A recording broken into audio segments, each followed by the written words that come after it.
हाँ तो भाई लोग कैसे हो। तो भाई आज अपना वीक 2 है। जो मैंने इस वीक में जो भी पढ़ा है उसका मैं एक रिवाइंड दूंगा कि मैंने इस वीक में क्या क्या पढ़ा है। बात रही पिछले वीक 1 की। उस वीक में मैंने पढ़ा था नोड जेएस के बारे में और हल्का सा बेसिक पढ़ा था कि नोड जेएस में गेट, पुश, पुट और डिलीट ये कैसे कर सकते हैं, इसके बारे में पढ़ा था। बात है इस वीक में मैंने काफ़ी सारी टर्म्स पढ़ी है बैकएंड में, और वो प्रैक्टिकल टर्म है जो रियल लाइफ में काम आती हैं। तो भाई सबसे पहले बात करते हैं, अगर तुम्हें कोई फाइल रीड करनी होती है तो तुम यहाँ पे एक इनबिल्ट लाइब्रेरी होती है नोड जेएस में, उसका नाम है एफ एस की फुल फॉर्म होती है फाइल स्ट्रक्चर। और एफ एस से तुम कोई भी फाइल रीड कर सकते हो और अपने डॉक्यूमेंट में जिसमें तुम देखना चाहो कंफर्टेबल हो, UTX-8 करके एक डॉक्यूमेंट होता है जो रीडेबल फॉर्म में होती है, उसमें देख सकते हो फाइल को। और उसके बाद तुम उसे एडिट भी कर सकते हो।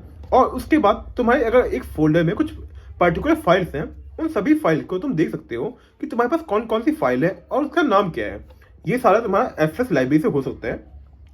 और बात रही एफ एस के बाद, उसके बाद मैंने पढ़ा था एक्सप्रेस क्यों यूज होता है। एक्सप्रेस तुम्हारा फ्रंट एंड को बैक एंड से कनेक्ट करने का काम करता है, और नोड जेएस तुम्हारा ये काम नहीं करता। नोड जेएस तुम्हारा रन टाइम है, उसके अंदर एक्सप्रेस नाम की एक लाइब्रेरी है, वो तुम्हारे फ्रंट एंड को बैक एंड से कनेक्ट करने का काम करती है। और एक्सप्रेस में तुम HTTP डिफाइन करते हो। HTTP तुम्हारा यूजर क्या होगा, URL क्या होगा, उसके बाद बहुत सारी चीजें होती हैं, वो हम धीरे धीरे पढ़ेंगे। और बात ही उसके बाद हमने पढ़ा था map, filter and arrow function. Map और फिल्टर क्या करता है कि तुम्हारे पास एक एरे है, तुम पर्टिकुलर ऑपरेशन चाहते हो कि इस एरे में हो जाए, वो ऑपरेशन करने के लिए तुम मैप यूज करते हो। मैप एग्जांपल मैं चाहता हूँ, मेरे पास एक एरे है, उस एरे के एलिमेंट में मैं मल्टीप्लाई 2 करना चाहता हूँ, तो भाई मुझे यहाँ पे यूज करना पड़ेगा मैप। मैं एक मैप बनाऊंगा क्या है, मतलब एक सिंटेक्स होता है, तुम थोड़ी देर में दिखा दूंगा तुम्हें। बनाने के बाद मैं यहाँ पे एक फंक्शन लाऊंगा, जो भी इंडेक्स होगा हर एक एलिमेंट पे मैं 2 से मल्टीप्लाई कर दूंगा बस। उसके बाद में सभी एलिमेंट को 2 से मल्टीप्लाई हो जाएंगे। और फिल्टर नाम से सजेस्ट करता है, ये एक फिल्टर लेयर होती है जो मैं चाहूं जो भी एक पर्टिकुलर कंडीशन सेटिस्फाइज करे वही मेरे को शो हो, ये होती है। एग्जाम्पल मैं चाहूंगा सिर्फ इवन नंबर मेरे को शो हो, तो मैं यहाँ पे फिल्टर के अंदर mod 2 की कंडीशन डाल दूंगा। अगर mod 2 में इक्वल्स टू 0 है, मतलब 2 से डिवाइड करने के बाद मेरे पास 0 आता है, तभी वो इवन नंबर है और मैं तभी चाहूंगा वो मेरे को दिखे, तो फिल्टर इस काम में आता है। और बात है एरो फंक्शन की। एरो फंक्शन तुम्हारा पर्टिकुलर ये होता है, सिंटेक्स नया होता है बस। एरो फंक्शन तुम्हारे एक न्यू सिंटेक्स को डिफाइन करता है जावास्क्रिप्ट में, कि तुम फंक्शन लिखो, फंक्शन का नाम इक्वल्स टू पैरामीटर, जो पैरामीटर डाल रहे हो, एक कॉमा भी डाल दिया अपने ब्रैकेट के अंदर, फिर एरो फंक्शन का आइकन होगा न, वो इक्वल्स टू, और उसके बाद ग्रेटर देन का साइन, इसे बोलते हैं arrow function. By the way arrow function sine होगा, फिर उसके बाद कर्ली ब्रेसेस डालते हो और तुम पूरा फंक्शन लिख देते हो। ये सिर्फ एक काफी अच्छा रीडेबल वे है तुम्हें एरो फंक्शन डिक्लेयर करने का, मतलब फंक्शन से रीडेबल हो जाते हैं। और बात है एक और चीज की, मैप फंक्शन काफी इंपॉर्टेंट है इन फ्यूचर पर्पज के लिए। जो रिएक्ट होगा ना, रिएक्ट में मैप पर बहुत काम आने वाला है। फिर उसके बाद हमने पढ़ा था यहाँ पे टर्मिनल्स में होता है, अगर तुम कोई कमांड देते हो, एग्जांपल मान लो तुम्हें एक कमांड से पहले कोई चीज बताता हूँ, तुम्हें मान लो कुछ काम करना है। फॉर एग्जांपल तुम्हें एक फोल्डर बनाना है, फोल्डर बनाने के बाद तुम्हें सिर्फ नाम डालना है न्यू फोल्डर 1, ठीक है। तुम यहाँ पे राइट क्लिक करोगे पीसी में, राइट क्लिक करने के बाद वहां पे न्यू फोल्डर के आइकन क्लिक करोगे, न्यू फोल्डर क्रिएट होगा, इसका नाम डालोगे न्यू फोल्डर 1, ठीक है, एंटर किया। जो ये तुमने पूरा काम किया ना, ये तुम्हारा काम करता कौन है। तुम देखा जाए, तुमने GUI का यूज किया है। OS के अंदर 2 लेयर्स होती हैं, एक GUI, एक CLI। GUI मतलब ग्राफिकल यूजर इंटरफेस, और CLI मतलब कमांड लाइन इंटरफेस। जब तुम ग्राफिकल मतलब तुम यहाँ पे एक्शंस कर रहे हो, राइट क्लिक दबा रहे हो, न्यू फोल्डर कर रहे हो, और यहाँ पे न्यू फोल्डर में क्रिएट कर रहे हो, उसका नाम डाल रहे हो। जो तुमने यहाँ पे ग्राफिक के थ्रू किया है ना, मतलब विजिबल के थ्रू, ये तुम्हारा OS क्या करता है, ऑपरेटिंग सिस्टम, जब तुमने कोई एक्शन परफॉर्म किया, वो देखता है तुमने कुछ काम किया है, तो यो सबसे पहले जो तुम्हारा काम होता है ना, एक्शंस होते हैं, वो सबसे पहले जाता है यूजर स्पेस पे, और यूजर स्पेस वो देखता है, फिर यूजर स्पेस को ट्रांसफर कर देना कर्नल के पास, और कर्नल देखता है, फिर चेक करता है, सब कुछ करने के बाद कर्नल कर देता है उसे ट्रांसफर हमारे पीसी के अंदर, मतलब हार्डवेयर के अंदर, रैम मान लो, मेमोरी में कर देता है ट्रांसफर। जो मैंने अभी तक राइट क्लिक करके जो बनाया था ना, वो मेरा 3 के थ्रू पास होता है। सबसे पहले यूजर लेयर, यूजर इंटरफेस, फिर उसके बाद कर्नल, फिर उसके बाद हमारे हार्डवेयर, मतलब रैम मान लो, ये ट्रांसफर होता है। बट जो कमांड लाइन इंटरफेस होती है ना, मान लो मुझे एक न्यू फोल्डर बनाना है, सेम काम ही है, सेम न्यू फोल्डर 1 नाम डालना है, तो मैं कमांड प्रॉम्प्ट खोलूंगा। कमांड प्रॉम्प्ट खोलने के बाद उस पर लिखूंगा जहां पे भी मेरे को न्यू फोल्डर चाहिए होता है, MKDIR, इसकी फुल फॉर्म होती है मेक डायरेक्टरी। MKDIR लिखूंगा और उसके बाद जो भी मेरा नाम होगा न्यू फोल्डर 1 डाल दूंगा, फिर एंटर कर दूंगा। बस मैंने सेम काम किया है, सेम ही काम किया, न्यू फोल्डर बनाया है। बस इसमें डिफरेंट क्या है कि मैंने ये वाला काम किया है CLI में, कमांड लाइन इंटरफेस में। ये जो डायरेक्ट कॉल की है ना मेरी न्यू फोल्डर की, MKDIR न्यू फोल्डर 1, ये गई है मेरे पास कर्नल के पास ही सीधा, और इससे न्यू फोल्डर क्रिएट होता है, ये हार्डवेयर पे जाता है। इससे एक चीज हो जाती है तुम्हारी कि जो टास्क है ना काफी फ्लुएंट हो जाता है, बस इजीली वन वे कन्वर्सेशन होती है, तो आराम से इजीली बना सकते हो। इससे बहुत सारे तुम्हारे पास कमांड्स होती है। मैं तुम्हें बता दे रहा हूँ कौन कौन सी कमांड होती है। PWD मतलब तुम्हारे ये बताता है तुम कौन सी करंट डायरेक्टरी में हो। प्रिंट वर्किंग डायरेक्टरी, इसकी फुल फॉर्म होती है। CD चेन डायरेक्टरी काम करता है। अगर CD डॉट डॉट लिखोगे प्रीवियस आ जाएगा, CD और फोल्डर का नाम लिख दोगे उस फोल्डर के अंदर चला जाएगा। LS तुम्हारे कौन कौन से फाइल हैं उस फोल्डर के अंदर वो दिखा देगा। MKDIR जो मैंने अभी बताया न्यू फोल्डर बनाने के लिए, मेक डायरेक्टरी की फुल फॉर्म है। टच ये तुम्हारा एक न्यू फाइल क्रिएट करता है, एम्प्टी फाइल होती है। और कैट के 2-3 पर्पस हो सकते हैं। एग्जाम्पल, पहला पर्पस है तुम्हें कैट एक फाइल बनानी है, बट उसके अंदर कुछ तुम सिंटैक्स डालोगे, कुछ फाइल के अंदर सामान होगा, कैट लिखोगे, एक ग्रेटर देन का एरो डालोगे, एक सिंबल ग्रेटर देन का सिंबल डालोगे, और फाइल का नाम लिखोगे। फिर इसके बाद जो भी तुम अंदर डालना चाहोगे ना उस फाइल के अंदर आ जाएगा। और दूसरा चीज होता है कैट तुम्हारा काम करती है फाइल को पढ़ने के लिए। फिर VI, ये जो कमांड है ना भाई, काफी ज्यादा तगड़ी कमांड है। ये कमांड मोस्टली वो यूजर्स यूज करते हैं, वो डेवलपर्स यूज करते हैं जिनको काफी ज्यादा एक्सपीरियंस होता है। मतलब थोड़ी सी हार्ड कमांड है, इसमें काफी ज्यादा तुम VI यूज होती है। पहली बात तो एडिट करने के लिए, एडिट फाइल करने के लिए, और इसमें काफी नए नए बंदों को, मतलब जो बिगिनर होते हैं, ये बिगिनर फ्रेंडली बिल्कुल नहीं है, भैया ने बताया था। और अगर हम से वो VI डालते हैं और फाइल का नाम डालते हैं तो हमारे पास एक स्ट्रक्चर आएगा, फिर इसके अंदर हम आई डालेंगे तो इंसर्ट होगा, और अगर हमें कुछ जो भी चेंज करना होगा कर दिया हमने, फिर हमें एग्जिट करना है तो escape plus double column plus Q plus enter, इससे हमारी एग्जिट होगी। अगर हमें फाइल को सेव करके एग्जिट करना है तो escape plus column plus WQ plus enter, इससे हमारा सेव होगा, एग्जिट होगा। ये भैया ने सिर्फ बताया था, कहा था अभी बिल्कुल भी यूज मत करना बिकॉज काफी हार्ड है ये। अगर तुम्हें एडिट करना हो तो VS कोड या नोटपैड के तुम एडिट कर सकते हो, बट इससे मत एडिट करना। अब बात है नेक्स्ट की, MV मतलब मूव डायरेक्टरी। ये हमारे फाइल को मूव करने के लिए काम आता है। CP कॉपी करने के लिए काम आता है। NVM होता है हमारा node version manager. It install node, ये इंस्टॉल करता है नोड को। NPM नोड पैकेज मैनेजर, ये करता है इंस्टॉल लाइब्रेरीज को।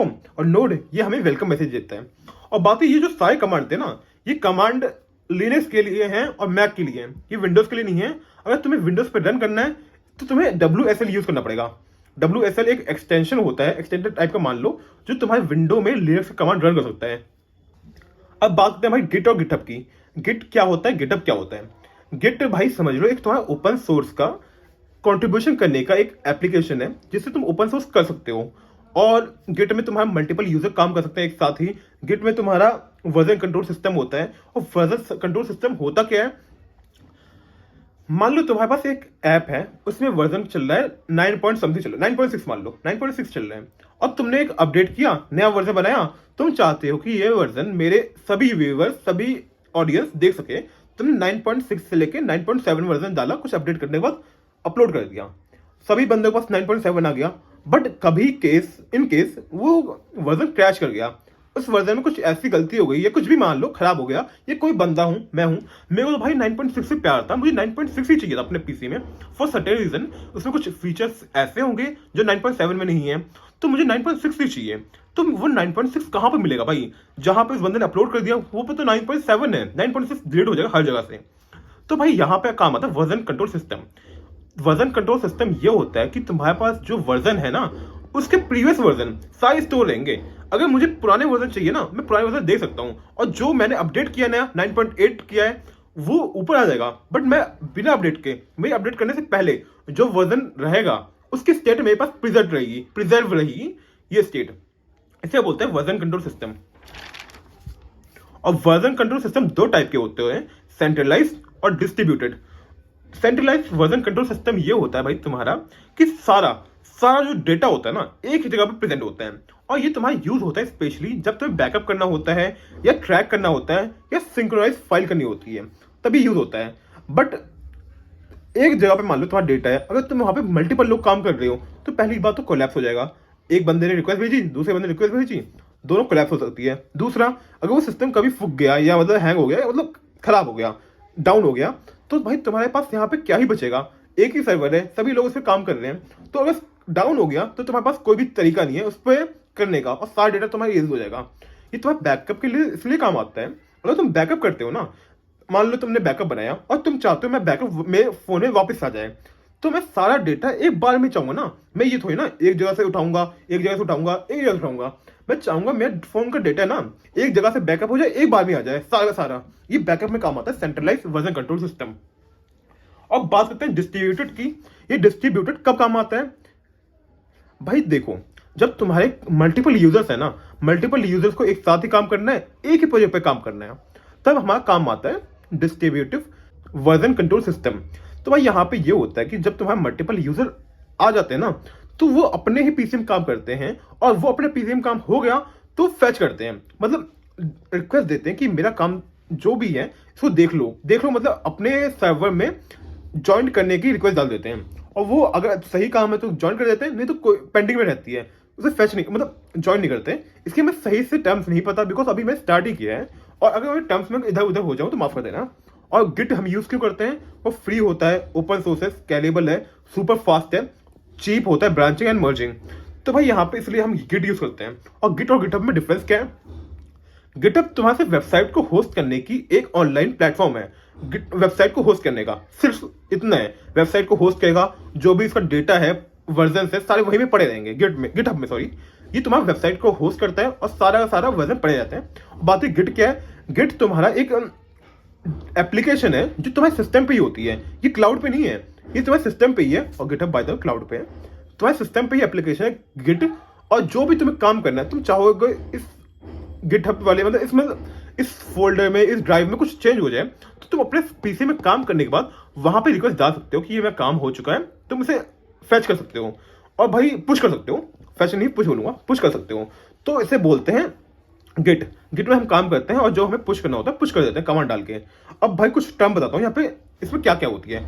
लोकल रिपोजिटरीज मैं पढ़ रहा हूँ। Developers make change in their private work place. मतलब लोकल रिपोजिटरीज ये होती है जो तुम्हारे पीसी में खुद के फोल्डर है, खुद का काम है, जो भी तुमने कोड लिखा है खुद के पीसी में, उससे बोलते हैं लोकल रिपोजिटरीज।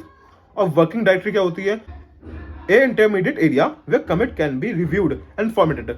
मतलब तुम्हारा एक एरिया जहां पर जो तुम्हें कमिट डालना है ना वो रिव्यू हो सके। और थर्ड है पुश। पुश क्या होता है? Send a message to another repository. मतलब तुमने कुछ काम कर दिया, पुश कर दो, तो इसे बोलते हैं पुश करना। सिंपल बात है, मतलब अपने पीसी से सर्वर में कुछ चेंज करने की रिक्वेस्ट डालने को पुश बोलते हैं। और पुल, जब तुम वही रिक्वेस्ट या कोई सी भी रिक्वेस्ट मान लो, तुम्हारा कोई डेटा पड़ा है, फाइल्स पड़ी है, उसको अपने पीसी में डाउनलोड करने को बोलते हैं पुल। फिर बात करते हैं ब्लॉब्स। ब्लॉब्स काफी एक नई टर्म मेरे को पता चली थी। Blob stand for binary large object. Each version of file is represented by blob. A blob hold the file data but doesn't contain any metadata about the file. Blob भाई तुम्हारा ये होता है कि तुम्हारे फाइल में अपडेट होता है ना, इसमें 4.2 में ये नई चीज आई, 4.3 में ये नई चीज आई, तो ब्लॉब तुम्हारा वो चीजें स्टोर करता है। बट क्या नई चीजें आई, एग्जाम्पल कि उनका कोड क्या, मतलब उनका कोड नहीं स्टोर करता। वो स्टोर करता है कि तुम्हारे पीसी में नई नई चीजें अपडेट आए तो कौन सा है, उसके फीचर क्या है, उसे बोलते हैं फाइल डेटा। और जो मेटा डेटा होता है ना, उसके अंदर की मैंने कोड, उसके अंदर एक कोड स्टोर नहीं करता, इसे बोलते हैं ब्लॉब्स। और trees is an object which represent a directory. It hold blobs as well as other subdirectories. और ट्रीज एक ऑब्जेक्ट होती है जो रिप्रेजेंट करता है डायरेक्टरी को। और इस जैसे टर्म्स के बारे में बता दिया था भैया ने, बट अभी तक एक बार यूज में नहीं आई है, और इसलिए इन फ्यूचर जब यूज में आएगी ना, तब मुझे एटलीस्ट सही से पता चलेगा। और बात करें गिट की कमांड्स भी कुछ होती हैं। क्लोन, ऐड, कमिट, पुश, पुल। क्लोन क्या होता है? Bring a repository hosted somewhere like GitHub. जो तुम्हारे गिटहब पे कोई रिपोजिटरी पड़ी है, उसको क्लोन करने को, अपने लोकल पीसी में लाने को बोलते हैं clone. Add, track your files and change in Git. अपने फाइल में कुछ ऐड करना या चेंज करने को बोलते हैं Git. Commit, save your file in Git. Commit मतलब सेव कर देती है। पुश ये होता है जब तुम अपलोड करते हो अपनी कमिट, अपने चेंजेस को फाइल के चेंजेस को अपलोड करते हो, इसे बोलते हैं कमिट। पुल, जो तुम download changes from a remote repository to your local repository. जो गिटहब पे डाउनलोड करते हो अपने फाइल को, उसे बोलते हैं पुल। कुछ कमांड्स हैं यहाँ पे, अगर तुम्हें गिटहब पे अपलोड करना है तो इसे सबसे पहले डाउनलोड करना है गिट, फिर रिपोजिटरी में, गिटहब की रिपोजिटरीज में जाना है और वहाँ पर न्यू रिपोजिटरीज बनानी है, और फिर इसके बाद वहाँ पे एक लिंक होता है, उस लिंक को कॉपी करना है, फिर तुम्हें गिट के अंदर आना है और जिस फोल्डर में हो वहाँ पे लिखो गिट इनिट, फिर Git add -a, Git commit -m, अगर तुम्हें कुछ कमिट डालना है तो कमिट डाल दो, गिट रिमोट ऐड ओरिजिन, फिर उसके बाद वो जो लिंक तुमने कॉपी किया ना उस लिंक को यहाँ पे पेस्ट कर दो, फिर Git branch -m main, Git push origin main. ये कुछ कमांड्स हैं पुश करने के लिए। अब बात करते हैं अब नेक्स्ट हमने क्या पढ़ा था, मिडलवेयर्स क्या होते हैं। मान लो तुम्हारे पास एक यूजर है, यूजर का डेटा लेना है, तुम्हें नेम, ईमेल, फोन नंबर और एड्रेस, ये 4-5 चीजें चाहिए तुम्हें यूजर से। तो अगर तुम्हारा यूजर थोड़ा सा बेवकूफ हुआ, नेम के बदले अपना फोन नंबर डाल दे, ईमेल के बदले अपना नेम डाल दे, एड्रेस के बदले अपना कुछ भी डाल दे, लोकल सिटी डाल दे, कुछ भी डाल दे, तुम्हें पता ही नहीं चलेगा और तुम्हारा यूजर लॉग इन कर जाएगा उस साइट पे, और फिर बाद में तुम जब कुछ सर्च करते हो उसको नंबर पे कुछ मतलब मैसेज डालते हो तो तुम्हें पता चलता है भाई नंबर तो नहीं है, ये नाम है। तो भाई यहाँ पे हमें डालना पड़ता है कुछ इनपुट वैलिडेशन कि भाई जो हम डाल रहे हैं, जो हमारा बंदा, जो मतलब यूजर डाल रहा है, इनपुट लिख रहा है, वो सही है कि गलत है, इसे बोलते हैं मिडलवेयर्स। अब मैं इसकी डिफिनेशन पढ़ता हूँ। Middleware, it is some checks before action done. We pass valid input etc. Middlewares are separate places from validation check. कि भाई मिडलवेयर तुम्हारा ये करता है, कुछ चेक्स होते हैं, उन चेक्स को पास करता है, अगर सही है तभी, मतलब तुमने नेम के बदले नेम लिखा है, ईमेल में ईमेल डाला है, ईमेल के, और उसके बाद फोन में फोन नंबर डाला है, तभी ये इनपुट वैलिडेशन कुछ चेक्स होते हैं, इसे बोलते हैं मिडलवेयर्स। और मिडलवेयर्स काफी तरह के होते हैं, मतलब तुम खुद से डालोगे, इफ यूजर का इनपुट में अगर नंबर है तभी आगे बढ़ो, इससे काफी ज्यादा टाइम लग जाएगा। फॉर एग्जांपल अगर तुम्हें चेक करना है कि यूजर का जो पासवर्ड डाला है वो भाई स्मॉल लेटर में होना चाहिए, कैपिटल लेटर होना चाहिए, मिनिमम 8 डिजिट का होना चाहिए, स्पेस कैरेक्टर होना चाहिए, मतलब बहुत सारे चेक्स डालने पड़ेंगे, बहुत सारे लूप लगाना पड़ेगा, बहुत सारे इफ डालने पड़ेंगे। भाई यहाँ पे इतना करने का टाइम किसके पास है? तो भाई इनबिल्ट लाइब्रेरीज होती है Node.js में, उस लाइब्रेरी का नाम है जॉड। जॉड तुम्हारा इनबिल्ट होता है और जॉड कुछ तुम्हारे लिए वो चेक करता है, एकदम इजी बना देता है। एग्जांपल तुम्हें देखना है कि जो तुम्हारा डेटा है वो स्ट्रिंग है कि नहीं है, तो तुम लिखोगे z.string, अगर ये ट्रू है मतलब स्ट्रिंग है, फॉल्स है स्ट्रिंग नहीं है, इसे z.number, ईमेल, नल, z.min, literal, array, object, Boolean, इससे बहुत सारे होते हैं जो तुम्हारा जॉड चेक कर देते हैं। और ऑथराइजेशन से पढ़ा था, ऑथराइजेशन क्या होता है कि मान लो तुम्हारा एक यूजर है, उस यूजर ने एक साइट में लॉग इन किया है और वो लॉगिन डिटेल्स वहां पे चलेगी, दोबारा यूजर आता है लॉगिन करने के लिए। अब तुम्हारा वो यूजर लॉगिन कैसे करेगा, मतलब वही यूजर है जैसे अभी कुछ देर पहले लॉगिन किया था, बट उस यूजर को दोबारा लॉगिन करना है, ये कैसे होता है भाई? तो ये होता है ऑथराइजेशन के थ्रू।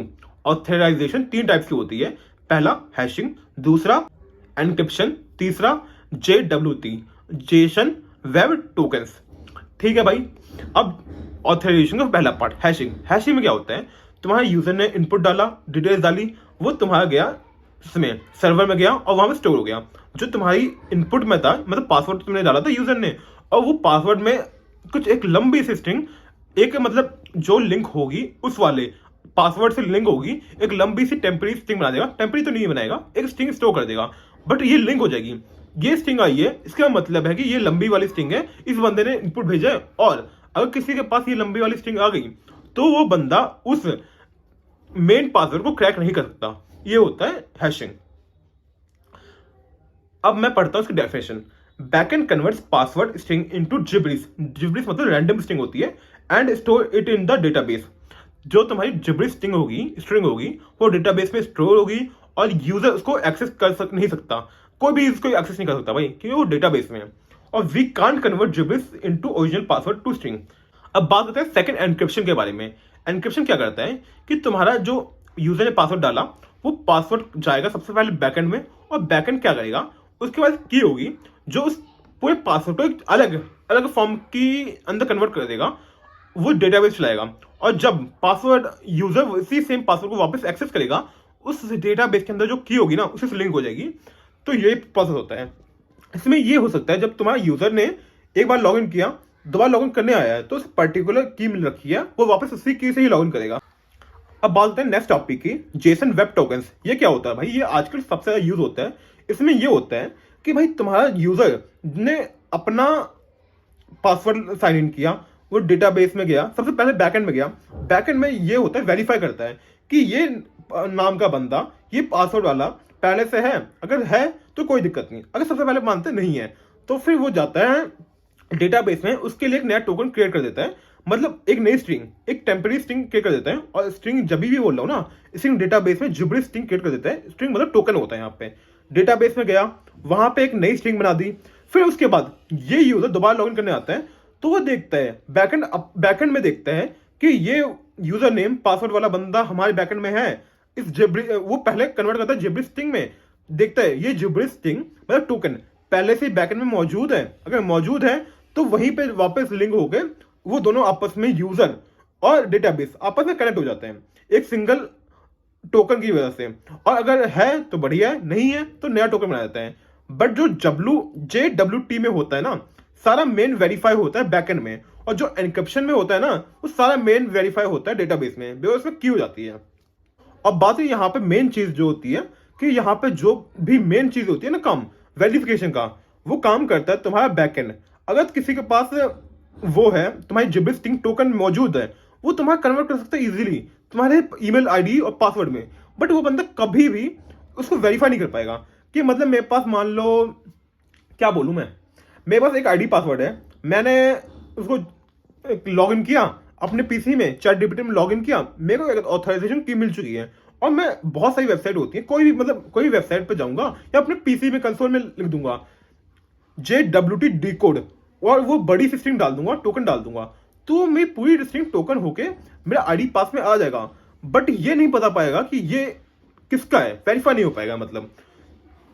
और JWT के 3 इनबिल्ट फंक्शन होते हैं, JWT sign, JWT decode, JWT verify. JWT sign तुम्हारा क्या करता है, ये जनरेट करता है एक टोकन कि तुम्हारा ये बंदा है, इसका पासवर्ड ये है, इसे जनरेट किया। और JWT डिकोड क्या करता है, ये तुम्हारी जो ऑथराइजेशन है ना उसको, और JWT डिकोड तुम्हारा उस बड़ी सी टोकन को उस डेटा में जो ईमेल आईडी पासवर्ड है उसमें कन्वर्ट करने का काम होता है JWT डिकोड। और वेरीफाई क्या करता है, वो चेक करता है कि जो मेरे को कॉल आ रही है, जो बैकएंड को एक्सेस करना चाहता है, क्या ये दोनों इक्वल है। मतलब जिस बंदे ने मेरे को कॉल भेजी है, जिस यूजर ने मेरे को कॉल भेजी है, और उसका जो स्ट्रिंग है, यूजर नेम पासवर्ड है, वो मेरे टोकन से मैच कर रहा है, इसको वेरिफिकेशन काम करता है बैकएंड। और ये बैकएंड वाला काम कोई भी मतलब नहीं कर सकता। अब बात करते हैं एपीआई के बारे में। एपीआई हम यूज कैसे करते हैं, एपीआई होती क्या है? एपीआई की फुल फॉर्म होती है एप्लीकेशन प्रोग्रामिंग इंटरफेस। एपीआई तुम्हारा ये काम करता है कि मान लो तुम्हारे पास कोई पर्टिकुलर डेटा है, वेबसाइट है, मान लो तुम्हें वो वेबसाइट पूरी बनानी पड़ेगी उसको यूज करने के लिए। बट एपीआई ये काम करती है, वो तुम्हारा वेबसाइट है, उसका कुछ डेटा, इंपॉर्टेंट डेटा जो तुम्हें चाहिए, उस डेटा को एक कोड में कन्वर्ट कर देगा, और तुम उस कोड को एक्सेस करोगे तो तुम वो पूरी वेबसाइट का डेटा ये वेबसाइट देख सकते हो। वैसे वेबसाइट का नहीं होगा, बिकॉज वेबसाइट का डेटा देख सकते हैं जो हमें चाहिए डेटा। तो ये काम आता है फेच एपीआई। और एपीआई को हम कैसे देखते हैं, फेच के थ्रू। और फेच का सिंटेक्स, फेच बैकएंड में उसका लिंक, और फिर यहाँ पे हम कॉल करते हैं। और ये प्रॉमिस के थ्रू कॉल कर सकते हैं या उसके थ्रू, अवेट के थ्रू। बट जो प्रॉमिस सिंटेक्स है काफी ज्यादा बड़ा है, इसलिए हम यहाँ पे हमेशा इसको अवेट के थ्रू कॉल करेंगे, बिकॉज सिंटेक्स काफी सुंदर भी है, 3-4 लाइन का है बस। क्योंकि अगर तुमने यहाँ पे इसको प्रॉमिस के थ्रू कॉल किया तो तुम्हें यहाँ पे डॉट लगाओगे सबसे पहले, और इसको उस बड़ी सी स्ट्रिंग को पहले जेसन में कन्वर्ट करोगे। और जब तुम वहां पे इसको एक्सेस करने की कोशिश करोगे ना, वो तुम्हें दिखाएगा प्रॉमिस पेंडिंग। तुम्हें उस स्ट्रिंग को दोबारा जेसन में कन्वर्ट करना पड़ेगा उसको डेटा को देखने के लिए, क्यों जो तुम्हारा सबसे पहले जो प्रॉमिस आएगा वो तुम्हारा जेसन में नहीं होगा, उसको जेसन में कन्वर्ट करोगे, फिर उसके बाद प्रिंट करोगे, ये चीज जो हो जाएगी। इसलिए काफी ज्यादा इसे बोलते हैं ना डॉट डन सिंटेक्स काफी बेकार होता है, तो मैं दिखाऊंगा थोड़ी देर में। और एक चीज है भाई, मेरी बोलने की स्पीड है ना काफी ज्यादा फास्ट है, मुझे इस पर थोड़ा काम करना है। इसी तरह मैं सोच रहा हूँ अपनी वीडियो बनाऊंगा, इसको देखने से काफी मेरे को हेल्प मिलेगी, बिकॉज मेरी बोलने की स्पीड बहुत ज्यादा फास्ट है। और मैं अभी मेरे पास टाइम है कुछ 1 आध साल का सुधारने का, बिकॉज मैं फर्स्ट ईयर चल रहा है और सेकंड ईयर में प्लेसमेंट हो जाती है। और मैं इतना स्पीच इसलिए देता हूँ बिकॉज इससे मेरे को बोलना मिलेगा, क्योंकि बोलना काफी एक टफ आर्ट होता है। और स्पेशली क्लियर बोलना ये बहुत ज़्यादा टफ होता है, वही ट्राई कर रहा हूँ मैं। अब बात करें बैकएंड की। बैकएंड हमारा होता है एक यूजर होता है, जो यूजर सिस्टम होता है, फिर उसका बैकएंड, फिर उसका डेटाबेस। ये तीन चीज़ों को मिलाकर फुल स्टैक बोलते हैं। अगर किसी बंदे को बैकएंड में एक्सेस करना है, मान लो बैकएंड, मान लो मोंगोडीबी है, मोंगोडीबी एक बैकएंड है, उसको एक्सेस करना है, वो किसके थ्रू करेगा? बैकएंड के थ्रू करेगा। यूजर को डेटाबेस एक्सेस करना है तो बैकएंड के थ्रू एक्सेस करेगा। और बैकएंड का जो काम होता है ना, वो यहाँ पे मोंगूस करता है। मोंगूस क्या है? एक लाइब्रेरी है नोड जेएस की, जो तुम्हारे बैकएंड से कनेक्ट करती है। बस इतना समझ लो। और उसके बाद अब मैं थोड़ा क्वेश्चन पढ़ता हूँ, why do we need database? हमें डेटाबेस की जरूरत क्या है? पहला, until now we have seen storing data in the memory, local memory, this is bad for a few reason. अभी तक हमने सारा डेटा जो स्टोर किया है अपने पीसी में ही किया है। हमारे कोई भी मतलब डेटा बाहर के डेटाबेस से लाने की कोई जरूरत नहीं पड़ी है। अभी तक हमने पूरा डेटा का जो काम है अपने लोकल स्टोरेज में ही किया है। हमें डेटा की जरूरत ही क्यों है? इसका आंसर सुनो।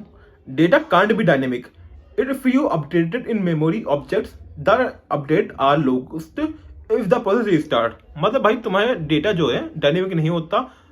अगर तुमने सारा डेटा अपने मेमोरी स्टोर किया, जब तुम प्रोसेस रिस्टार्ट करोगे तो तुम्हारा डेटा सारा लॉस हो जाएगा।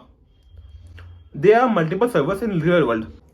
फॉर एग्जाम्पल, तुम्हारे पीसी में ही तुम्हारा डेटाबेस है और तुम्हें इस पीसी को हमेशा ऑन करना पड़ेगा। अगर तुमने इसे शट डाउन किया तो ये बात है, जो भी बंदा तुम्हारे डेटाबेस है, तुम्हारे पीसी से कनेक्ट है, वो कनेक्ट नहीं रह पाएगा। और अब ये मत पूछना कि डेटाबेस को एक में ही कर दे तो मतलब मैं पीसी है, मेरा पीसी ही डेटाबेस रहेगा। तो इससे ये हो जाएगा, कोई भी यूजर दूसरे यूजर से इंटरेक्ट नहीं कर पाएगा, क्योंकि उसका डेटाबेस उसी के अंदर है, उसी फोन के अंदर है, उसी के सिस्टम के अंदर है। तो अगर उसको इंटरेक्ट करना है डेटाबेस के साथ, तो उसे इंटरेक्ट करने के लिए उस बंदे को अपने पीसी में रह पाएगा, तो उसे बाहर का डेटाबेस, बाहर के लोगों के साथ इंटरेक्ट नहीं कर सकता। और डेटाबेस के कुछ टाइप होते हैं, graph database, vector database, SQL database, no SQL database. सबसे पहले बात करते हैं ग्राफ डेटाबेस की। ग्राफ डेटाबेस क्या होता है? इंटरकनेक्टेड डेटा, जहां पे डेटा का एक दूसरे में कनेक्शन होता है, मतलब एक दूसरे पे रिलेट कर सकते हैं, उसे बोलते हैं इंटरकनेक्टेड डेटा। और वो स्टोर होता है ग्राफ डेटाबेस में ही। और इसका एग्जांपल दूं तो नेटफ्लिक्स मान लो, नेटफ्लिक्स का जो रिकमेंडेशन सिस्टम होता है वो मान लो, या जो हम टाइप करते हैं, हमने गूगल में डाला ए, तो ए नाम की चीजें आएंगी, बी डाला बी नाम की चीजें आएंगी, सी डाला सी नाम की चीजें आएंगी। तो धीरे धीरे इसे बोलते हैं, हमने डेटा यहाँ पे स्टोर कर रखा है ग्राफ डेटाबेस में। और ग्राफ ये काफी हद तक सिमिलर है जो डीएसए का ग्राफ होता है। अब बात करते हैं वेक्टर डेटाबेस। ये वेक्टर डेटाबेस तुम्हारा काम आता है मशीन लर्निंग एल्गोरिदम में। और एसक्यूएल तुम्हारा काम आता है full stack and open source में। और नो एसक्यूएल काम आता है जहां पे यूज इन स्मॉल डेटा, मतलब तुम्हारा छोटा मोटा डेटा है, मतलब मैक्स से मैक्स कम लोग जब यूज करें उस डेटा को, तब तुम्हारा काम आता है नो एसक्यूएल। और वो इजी होता है, कन्वीनियंट होता है, और प्राइस में भी काफी अच्छा होता है, चीप होता है, मतलब अफोर्डेबल होता है। अब कुछ स्टेप्स हैं यहाँ पे मोंगोडीबी को कनेक्ट करने के लिए, वो मैं रीड कर ही देता हूँ, बट इतना एक्सप्लेन कर दूंगा सिंपल कि तुम सबसे पहले मोंगोडीबी में जाओगे, साइन इन करोगे, फिर वहां पे तुम एक नया कनेक्शन यूआरएल जनरेट करोगे, फिर मोंगोडीबी कंपास डाउनलोड करोगे, ठीक है। और फिर उसके बाद तुम मोंगोडीबी कंपास में तुम जो तुम्हारा डेटा है तुम वहां पे एक सर्वर बनाओगे, मोंगोडीबी कंपास में बनेगा तुम्हारा सर्वर। और फिर तुम उसके बाद बैकएंड में गए, तुमने जो लिंक मिला है ना, तुम्हें मोंगोडीबी कंपास में जो भी लिंक मिला है, तुम उस लिंक को पेस्ट करोगे और तुम वहां पे मोंगूस लाइब्रेरी इंपोर्ट करोगे। लाइब्रेरीज को इंपोर्ट करने के बाद तुम mongoose.connect फिर लिंक ऑफ मोंगोडीबी सर्वर डाल दोगे, जो तुमने वहां पे कॉपी किया होगा मोंगो कंपोज से। फिर उसके बाद उसको करने के बाद उसमें तुम बहुत सारा डेटा तुम एक्सेस कर सकते हो। और इंटरव्यू क्वेश्चन है एक लास्ट में, why do we need database? We can store it in notepad और फाइल। हमें डेटाबेस की जरूरत क्यों है? जब हम डेटा को नोटपैड या फाइल में स्टोर कर सकते हैं। कि भाई देखो, we don't have a standard way of storing data, मतलब कोई स्टैंडर्ड वे नहीं है। कभी इंटीजर आएगा, स्ट्रिंग आएगा, कोई भी डेटा आ सकते हैं, कभी कोई स्टैंडर्ड वे नहीं है हमारे पास स्टोर करने का। हार्ड टू डिस्ट्रीब्यूट, अगर हमने अपने नोटपैड या किसी में भी लोकल स्टोरेज में भी डेटा स्टोर कर दिया तो वो डिस्ट्रीब्यूट करने में हार्ड रहेगा। मतलब मेरे पास डेटा है, दूसरा दो बंदा मेरा दोस्त चाहे वो डेटा लेना, तो मुझे हमेशा अपना पीसी ऑन करना पड़ेगा, तभी वो ले पाएगा। Database are optimize for read and write. हम अगर हमें रीड करना है, राइट करना है, तो काफी ज्यादा दिक्कत हो जाएगी, फाइल में हमेशा कमांड डालनी पड़ेगी, रीड के लिए भी राइट के लिए भी। बट जो डेटाबेस होता है उसमें काफी इजी पड़ जाता है। Database have logic for indexing and make some query faster. मतलब डेटाबेस में जो लॉजिक होता है इंडेक्सिंग का, वो काफी ज्यादा फास्ट होता है। Is the function to store anything in local storage is provided by browser. मतलब हमारे ब्राउजर में स्टोर करने के लिए कोई फंक्शन होता है होता है उसका नाम है local storage dot set item name equals to Abhay. इसमें मेरा एक लोकल स्टोरेज में ही मेरा नाम आ चुका है अभय, और जब मैं local storage dot gate item करूंगा नेम, तो मेरे को अभय प्रिंट हो जाएगा कंसोल में।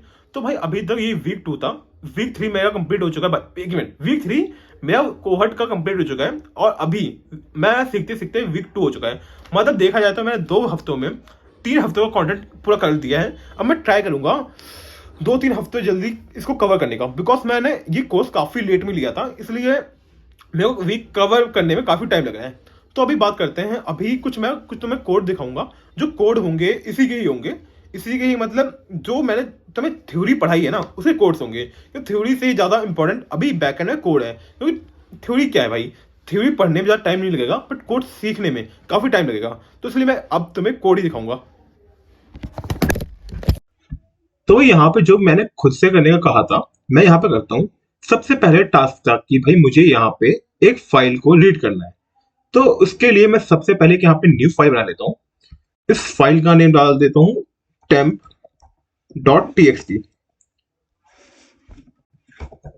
और इसके अंदर हेलो माई नेम इज अभय। ठीक है, अब मैं चाहता हूं कि जो मैंने फाइल बनाई है मैं इस फाइल को रीड कर सकूं। तो सबसे पहले मैं यहाँ पे फाइल को fs को इंपोर्ट करता हूँ। Const fs equal to require fs।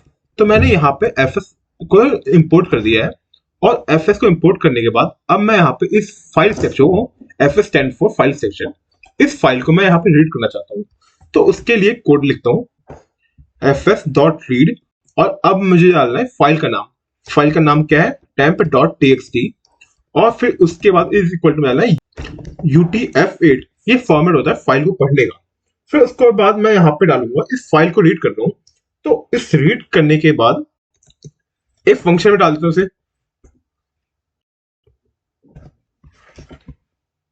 Error. अगर यहाँ पे फाइल इन केस कभी प्रेजेंट ना हो, उसका सिंटैक्स होता है एरर, और यहाँ पे डेटा।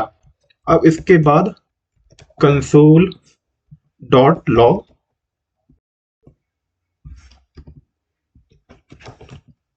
लेट्स सी यहाँ पे मैं आउटपुट क्या आता है। यहाँ पे एक एरर आया है, और ये एरर क्या बोलता है।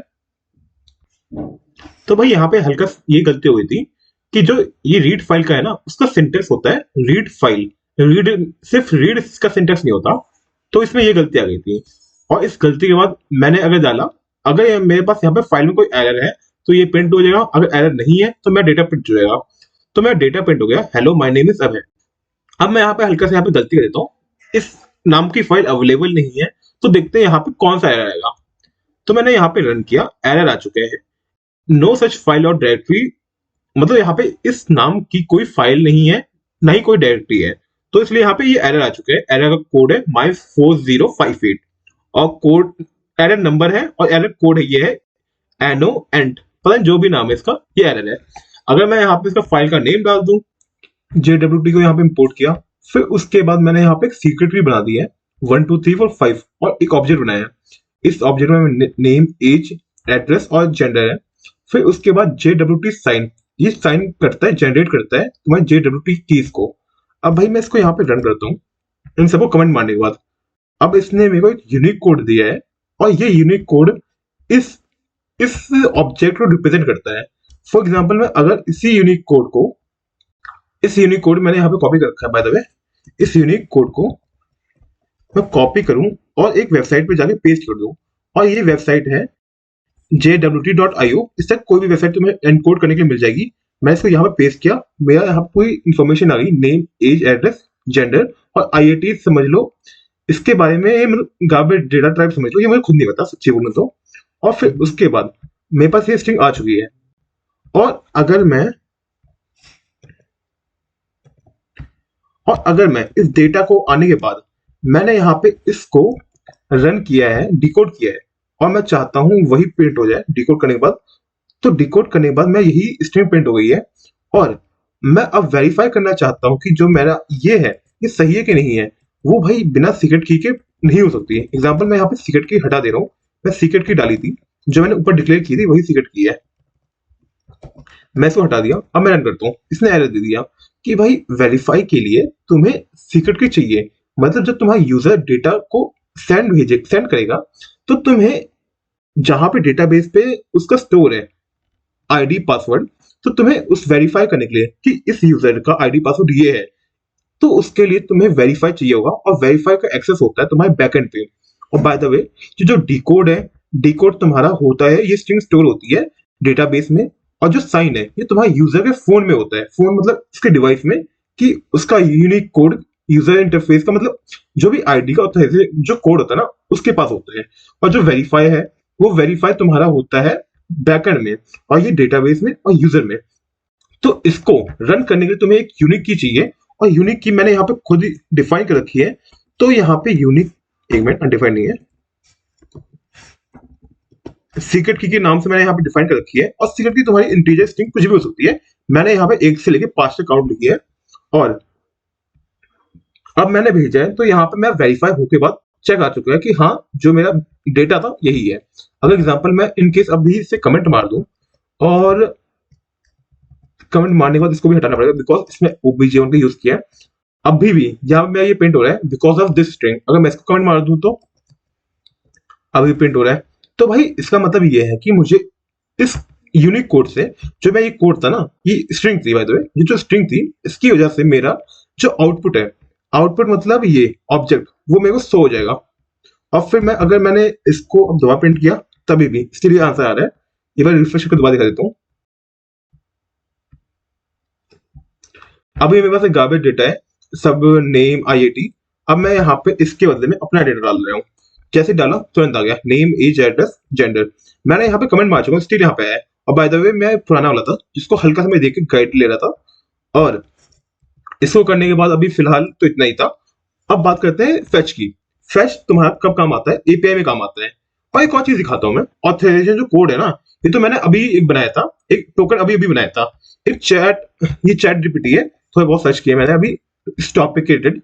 अब मैं इंस्पेक्ट में गया, इंस्पेक्ट में जाने के बाद नेटवर्क में गया, नेटवर्क में जाने के बाद मैं यहाँ पे कुछ एक भेजता हूँ, भेजा यहाँ पे एक कन्वर्सेशन नाम का आया है, कन्वर्सेशन पे गया, और कन्वर्सेशन जाने के बाद हेडर पे हूँ, हेडर के मैं नीचे आऊंगा। हेडर के नीचे आने के बाद यहाँ पे एक है ऑथराइजेशन। जो मैंने एक लंबी सी स्ट्रिंग दिखाई थी ना, वो ये स्ट्रिंग है। और इस स्ट्रिंग को दिखाने के बाद, अगर स्ट्रिंग को तो भाई, ये यूनिक स्ट्रिंग है, ये मेरे ब्राउजर में रहती है, और यही सेम यूनिक स्ट्रिंग उसमें बैकएंड में रहती है। बट मेरे जो पीसी है, मेरा जो सिस्टम है, ये की और वो वाली की लिंक है, ये पता किस पे चलता है? बैकएंड पे।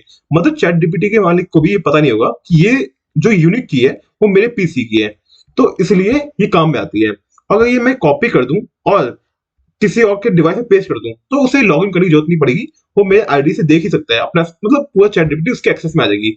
बट फॉर एग्जांपल, अगर मैं किसी और पे जाऊं, फॉर एग्जांपल मैं यूट्यूब पे गया, यूट्यूब पे अभी मैं देख रहा था, इंस्पेक्ट करूं, नेटवर्क पे जाऊं, और सेम अगर मैं यहाँ पे कुछ अभी एक रिक्वेस्ट मारूं, एक गया यहाँ पे, और कन्वर्सेशन के यहाँ पे नाम पे पहली बात तो आई नहीं है। अगर मैं इसमें भी जाके देखूं, ऑथराइजेशन की यहाँ पे कहीं है? यहाँ पे कहीं पे भी ऑथराइजेशन की नहीं है, बिकॉज इन जैसे सर्वर्स में ये जो ऑथराइजेशन की है वो हाइड रहती है। बट जो चैट जीपीटी में वो विजिबल था, भैया ने भी ऐसे ही पढ़ाया था। कुकी है यहाँ पे, हाँ, यहाँ पे ऑथराइजेशन की है ही नहीं कहीं। तो उसके हिसाब से इसमें मेरे को ऑथराइजेशन की थी, मैंने यहाँ पे जनरेट की, उसको डिकोड किया, और साइन किया, और फिर उसके बाद वेरीफाई किया। और वेरीफाई के लिए तो मैं यहाँ पे सीक्रेट की चाहिए होती है। अब बात करते हैं एपीआई के बारे में। एपीआई में एक वेबसाइट है, फेक एपीआई। मैं उस एपीआई से एक नकली एपीआई लाता हूँ,